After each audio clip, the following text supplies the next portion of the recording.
Hello everyone, good morning to all of you. This is CK Yadav and I am here to teach you the second chapter for class 5th in English, that is the book of nature. The book of nature, प्रकृति की किताब। ये story जो लिखा गया है जवाहरलाल नेहरू के द्वारा, ये कहाँ से लिया गया? Taken from the book letters from a father to his daughter. देखिए, पंडित जवाहरलाल नेहरू ने कुछ स्टोरीज़ को लिखा है, एज ए ऑथर भी रहे हैं। तो इन्होंने कई किताबें लिखी, कई स्टोरीज़ लिखी, उसमें से एक स्टोरी है letters from a father to his daughter. एक पिता का पत्र अपने पुत्री के लिए, उससे लिया गया यह स्टोरी है। चलिए इसको हम लोग पढ़ते हैं। स्टोरी का टाइटल है द बुक ऑफ नेचर, प्रकृति की किताब। प्रकृति की किताब कैसी होती है भाई? किताब क्या होता है? किताब किसी भी पार्टिकुलर सब्जेक्ट के बारे में होता है, उसमें उस पार्टिकुलर सब्जेक्ट के बारे में जो कुछ भी होता है उस चीज़ को एक्सप्रेस किया जाता है। तो अब ये किताब किस तरह की किताब है? द बुक ऑफ नेचर, प्रकृति की किताब। ये प्रकृति की किताब क्या बताना चाहता है हमें? चलिए स्टोरी को पढ़कर हमें मालूम होगा। When you and I are together, जब तुम और मैं एक साथ हैं, you often ask me questions, तुम अक्सर मुझसे ये प्रश्न किया करते हो, about many things and I try to answer them।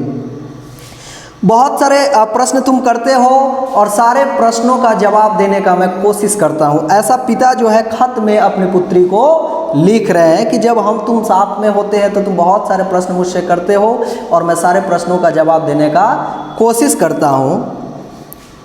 Now dad you are at Mysore and I am in Allahabad. जैसे कि तुम अभी मैसूर में हो और मैं कहाँ हूँ? इलाहाबाद में हूँ। We cannot have these talks।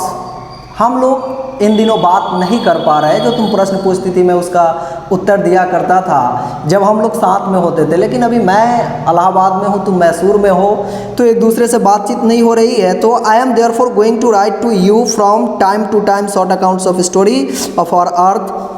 तो इस वजह से मैं पृथ्वी के बारे में कुछ लेख लिखता हूँ जो तुम्हें मैं सेंड करता हूँ। Accounts of the story of our earth and the many countries great and small into which it is divided. मतलब पृथ्वी और बहुत सारे देशों जिसमें इसको विभाजित किया गया है, अर्थात पृथ्वी को कई देशों में विभाजित किया गया है, उन सब के बारे में मैं जानकारी तुम्हें खत के माध्यम से दूंगा। You have read a little about English history and Indian history. तुम थोड़ा बहुत पढ़ी हो इंग्लिश हिस्ट्री और कौन से हिस्ट्री के बारे में? इंडियन हिस्ट्री, मतलब अंग्रेज़ों का इतिहास और भारतीय इतिहास के बारे में तुम्हें कुछ जानकारी है, ऐसा राइटर अपने बेटी को कहते हैं। But England is only you have read a little about English history and Indian history, but England is only a little island and India दो अ बिग कंट्री। तुमने पढ़ा तो है इंग्लिश स्टोरी को, इंडियन स्टोरी को पढ़े हो, मतलब भारत के बारे में कहानी पढ़े हो, तुमने इंग्लैंड के बारे में कहानी पढ़े हो। हालांकि दोनों में फ़र्क है। इंग्लैंड एक छोटा सा कंट्री है जबकि इंडिया बहुत बड़ा है।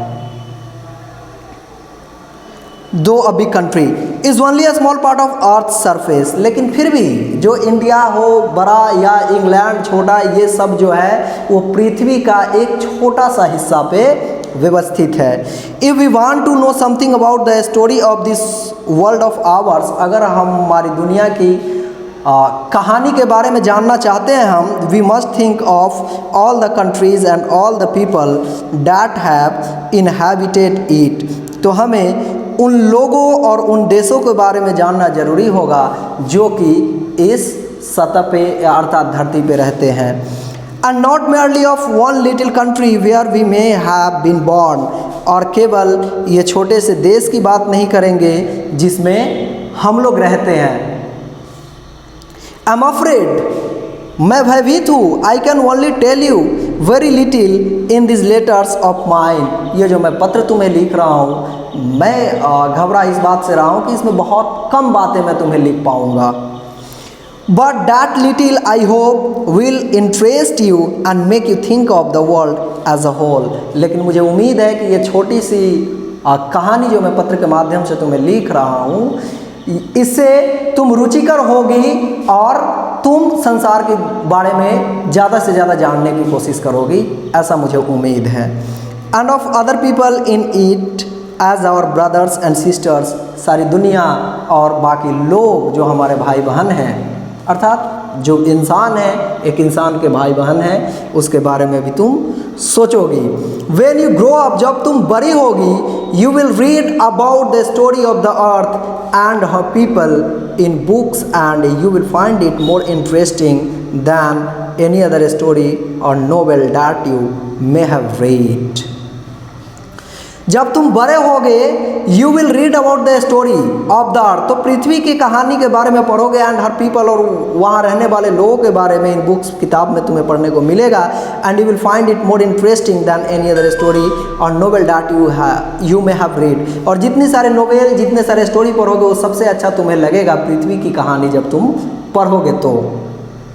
यू नो, तुम जानते हो of course that our earth is very very old, millions and millions of years old, तुम जानते हो कि हमारी पृथ्वी बहुत ही पुरानी है, बहुत बहुत पुरानी है, लाखों वर्ष पुरानी है। And for a long time there were no man और वुमन लिविंग इन इट, लंबे समय तक न कोई आदमी न कोई औरत इस पे रहते थे। बिफोर द मैन केम, पृथ्वी पे आदमी के आने से पहले देयर वर ओनली एनिमल्स, केवल जानवर हुआ करते थे। एंड बिफोर द एनिमल्स, और जानवर से पहले there was a time when no kind of life existed on the earth, एक समय था जब कोई जीव ही किसी भी जीव का अस्तित्व पृथ्वी पे नहीं था, ऐसा भी समय था। It is difficult to imagine this world of ours which is so full today of all kinds of animals and men to be without them, ये बड़ी मुश्किल चीज़ है ये सोचना, ये समझना कि जब पृथ्वी पे, जिस पृथ्वी को आज हम देख रहे हैं कि रंग बिरंगे लोग, हर प्रकार की चीज़ों का अस्तित्व है, बहुत सारे चीज़ हमें देखने को मिलता है, लेकिन बहुत तरह के जीव जंतुओं को देखने को मिलता है, लेकिन ऐसा भी समय था कि पृथ्वी पे ऐसा कुछ नहीं था, लेकिन पृथ्वी थी। इस चीज़ को कहा जा रहा है कि it is difficult to imagine, ये बहुत ही मुश्किल है ऐसी कल्पना करना कि बिना इंसान, बिना जानवर के पृथ्वी का अस्तित्व था, उस समय कैसा रहा होगा। But scientists and those who have studied and thought a great deal about these matters tell us that there was a time when the earth was too hot for any living being to live on it. परंतु वैज्ञानिक और वो लोग जो इसका अध्ययन किए, पृथ्वी का अध्ययन किए, बहुत सारी चीज़ वो हमें बताते हैं। Earth was too hot for any living being to live on it, मतलब पृथ्वी इतनी गर्म थी कि यहाँ पे जीवन संभव नहीं था, इतनी गर्म थी। Too hot for any living being to live on it, कोई भी क्या बोलते हैं उसको, ऑर्गेनिज्म, कोई जो ऑर्गेनिज्म है, कोई भी लिविंग बीइंग जो है, कोई भी जीव है, उसके लिए यहाँ जीवन संभव नहीं था, क्योंकि पृथ्वी बहुत गर्म थी। And if we read their books and study the rocks and the fossils, we can ourselves see that this must have been so। और जब हम लोग पर्वत और चट्टानों को देखते हैं तो हम लोग को रियलाइज़ होता है कि वाकई में पृथ्वी बहुत ज़्यादा गर्म रहा होगा, क्योंकि गर्म होने के वजह से ही वो पत्थरों और चट्टानों का निर्माण हुआ है। तो उससे हमें पता चलता है कि हाँ, वाकई पृथ्वी कभी इतना ज़्यादा गर्म रहा होगा। इसमें कहा गया कि फॉसिल्स क्या है यहाँ, the remains of old plants and animals, पुराने जीव और पुराने जानवरों एवं पौधों का जो रिमेन्स है, जो उसका अवशेष है, उससे पता चलता है क्या पता चलता है उससे कि बहुत ज़्यादा गर्म रहा होगा पृथ्वी। We can our self see that this must have been so. You read history in books, आप किताब में इतिहास पढ़ते हैं, बट इन ओल्ड टाइम्स, लेकिन पुराने ज़माने में when man did not exist, जब मानव का अस्तित्व नहीं था, surely no books could have been written, कोई किताब भी नहीं लिखी गई थी। जब मानव ही नहीं थे तो किताब कौन लिखेगा। How then can we find out what happened then, लेकिन हमें कैसे पता चला कि उस समय क्या होता था। एक्चुअली उस समय तो मानव का अस्तित्व ही नहीं पृथ्वी पर था और किताब लिखने का काम केवल मानव ही कर सकता है। तो फिर क्या सोर्स है, किसने लिखा इस चीज़ को, कैसे हमें मालूम पड़ा। We can not merely sit down and imagine everything, हम केवल बैठ करके सारी चीज़ों का कल्पना नहीं कर सकते। This would be very interesting because we could imagine what we wanted to and would thus make up the most beautiful fairy tales। उसके बारे में हम सोच करके तरह तरह की कहानी हमारे दिमाग में आएगा कि ऐसा हुआ होगा तो इस तरह का हुआ होगा, फिर पृथ्वी ठंडी हुई होगी। ऐसा केवल हम लोग क्या कर सकते हैं, फेरी टेल्स की तरह, परियों की कहानी की तरह सोच सकते हैं। But this need not be true as it would not be based on any facts that we had seen। But although we have no books written in those far off days, fortunately we have some things which tell us a great deal as well, almost as a book would। देखिए उन दिनों किताब तो नहीं थी, लेकिन कुछ ऐसे साक्ष्य है, कुछ ऐसे फैक्ट्स है जो हमें वास्तविक कहानी पृथ्वी के बारे में बताती है। We have rocks and mountains, हमारे पास पर्वतें चट्टान हैं। And seas and stars, समुद्र है, तारे हैं। And rivers and deserts and fossils of old animals, ये सारे चीज़ हमें पृथ्वी की प्राचीन स्थिति के बारे में बताता है। यही साक्ष्य है, यही प्रमाण है। These and other like things are books for the earth's earliest story, and the real way to understand this story is not merely to read about it in other people's books but to the great book of nature itself। देखिए पृथ्वी की कहानी को जानने के लिए हमें किसी दूसरे के द्वारा लिखी गई किताब को पढ़ने की ज़रूरत नहीं है। इसकी जानकारी हमें प्रकृति की किताब से ही मिल जाती है। प्रकृति की किताब से क्या तात्पर्य है, पढ़ते हैं। You will, I hope, soon begin to learn how to read this story from the rocks and mountain। देखिए स्टोरी जो है, स्टोरी कहाँ लिखा हुआ है, यह स्टोरी बुक ऑफ नेचर में है, अर्थात प्रकृति की किताब में। प्रकृति की किताब को पढ़ना हम शुरू कैसे करेंगे, मुझे उम्मीद है कि soon begin to learn how to read this story from the rocks and mountains। आप पर्वत और चट्टानों से शुरुआत करेंगे अपनी कहानी को। जो बुक ऑफ नेचर है, जो प्रकृति की किताब है, ये इसमें आप पहले पेज में किसको पढ़ेंगे, माउंटेन्स एंड रॉक्स के बारे में। Imagine how fascinating it is, कल्पना कीजिए कितना आकर्षक है ये। Every little stone that you see lying in the road or on the mountain side may be a little page in nature's book and may be able to tell you something if you only knew how to read it। देखिए पृथ्वी पर पाए जाने वाले हर एक कंकर, एक पत्थर आपको पृथ्वी के बारे में बताती है। हर एक कंकर, एक पत्थर एक पेज के समान है, एक पन्ना के समान है, जिससे, लेकिन हाँ आपको उसकी जानकारी होना ज़रूरी है, आप पृथ्वी के बारे में समझ जाएंगे। To be able to read any language, Hindi और उर्दू और English, you have to learn its alphabet। किसी भी भाषा को जानने के लिए उसके अल्फ़ाबेट की जानकारी ज़रूरी है, चाहे वो हिंदी, इंग्लिश या उर्दू हो। किसी भी लैंग्वेज को आप अगर जानना चाहते हैं, सीखना चाहते हैं, तो उसकी अल्फ़ाबेट सीखना ज़रूरी होता है, पहले उसकी अल्फ़ाबेट की जानकारी ज़रूरी होती है। So also you must learn the alphabet of nature before you can read her story in her books of stones and rocks. Stones and rocks जो किताबें हैं नेचर की, प्रकृति की किताबें हैं, इसको पढ़ने के लिए आपको उसके अल्फ़ाबेट अर्थात एक छोटा कण जो उसके होते हैं, स्मॉल पार्टिकल्स, उसकी जानकारी आपको ज़रूरी है कि उसमें क्या होता है, और तब आप बुक ऑफ नेचर को रीड कर पाएंगे, उसको अंडरस्टैंड कर पाएंगे। Even now perhaps you know a little how to read this. अगर थोड़ा भी आपको जानकारी कि उसको कैसे पढ़ा जाए, if you see a little round shiny pebble does it not tell you something. आप छोटा सा एक कंकड़ देखते हैं जो चमकदार होता है, क्या वो कुछ आपको नहीं बताता है? बिल्कुल बताता है, उससे भी आप कुछ सीख सकते हैं। How did it get round, कैसे वो गोल हो गया, एंड स्मूथ, कैसे वो इतना चिकना है, and shiny without any sensors और रफ एज, ना कोई रफ एज से सेंसर्स है ना लाइट है, फिर भी वो इतना चमकीला कैसे है? इसकी अध्ययन करनी हो जो आप जियोग्राफी में पढ़ते हैं। If you break a big rock into a small bits, अगर आप एक बड़ा सा चट्टान को छोटे छोटे टुकड़ों में विभक्त करते हैं, each bit is rough and has corners and rough edge, देखेंगे उसके रफ कॉर्नर्स होते हैं, रफ एज होते हैं। It is not at all like a round smooth pebble, how then did the pebble become so round and smooth and shiny. आप जब चट्टान को तोड़ते हैं तो देखिए उसमें स्मूथ पेबल नहीं निकलता है, लेकिन फिर भी वो पेबल राउंड होता कैसे है? अगर चट्टान, हम जानते हैं कि चट्टान का ही छोटा पार्टिकल जो है पेबल है, लेकिन जब चट्टान को हम विभक्त करते हैं तो वो तो पेबल निकलता नहीं है।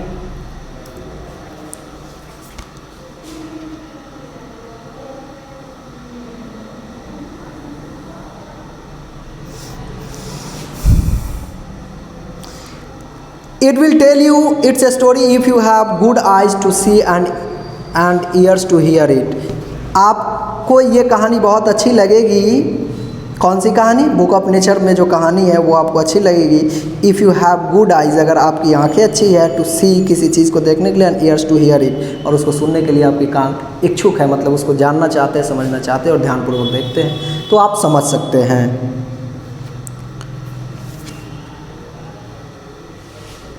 It tells you that once upon a time, it may be long ago, it was a bit of rock, just like the beat you may break from a big rock or a stone with plenty of edges and corners. Probably it rested on some mountain side. देखिए आप start करते हैं imagine करना कि it tells you, आपको बताता है that once upon a time, एक बार की बात है, it may be long ago, बहुत साल पहले की कहानी है। It was a bit of rock, एक चट्टान का टुकड़ा था, just like the bit you may break from a big rock और स्टोन, जस्ट जैसे कि एक बड़े से चट्टान या पत्थर को तोड़ते हैं तो जो निकलता है उसका एक बीट ऑफ रॉक निकलता है, विथ प्लेंटी ऑफ एज, जिसमें बहुत सारे किनारे होते हैं, कॉर्नर्स बहुत होते हैं। प्रोबेबली, संभवतः, it rested on some mountain side, ये शायद किसी पहाड़ी इलाका में रहता था। देन केम द रेन, बारिश आई, and washed it down to the little valley where it found a little mountain stream which pushed it on and on till it reach a little river. ये बहते बहते कहाँ चला जाता है? नदी में। And the little river took it to the big river, और छोटे छोटे नदी जो है इसको बड़ी नदियों में पहुंचा देती है अपने फ्लो में। And all the while it rolled at the bottom of the river and its edge were worn away and its rough surface made a smooth and shiny. और फिर वो रिवर के एकदम बॉटम में चला जाता है, एकदम तली में चला जाता है, और वहाँ से जो है वो प्लेन होकर के निकलता है। Its edge were worn away, and उसके एज जो है वो क्या हो जाते हैं? वर्न अवे मतलब वो समाप्त हो जाते हैं, कॉर्नर उसके समाप्त हो जाते हैं और वो स्मूथ हो जाता है। So it became the pebble that you see, और जो पेबल आप देखते हैं वैसा बन जाता है। Somehow the river left it behind and you found it, कहीं जो है नदी उसको छोड़ दी और वहाँ आपको मिलता है, उसको आप देखते हैं। If the river had carried it on, और उसको लेकर के आगे ही बढ़ती चली जाती river, it would have become smaller and smaller till it became a grain of sand and joined its brothers at the seaside to make a beautiful beach where little children can play soil. Somehow the river left it behind, किसी भी तरह से river जो है, नदी उस payable को छोड़ देती है पीछे ही, एंड यू फाउंड इट, और वो आपको मिल जाता है। If the river had carried it on, अगर रिवर उसको पेबल्स को ले करके बढ़ जाती है, it would have become a smaller and smaller, वो और छोटा होते चला जाता पानी में रहते रहते।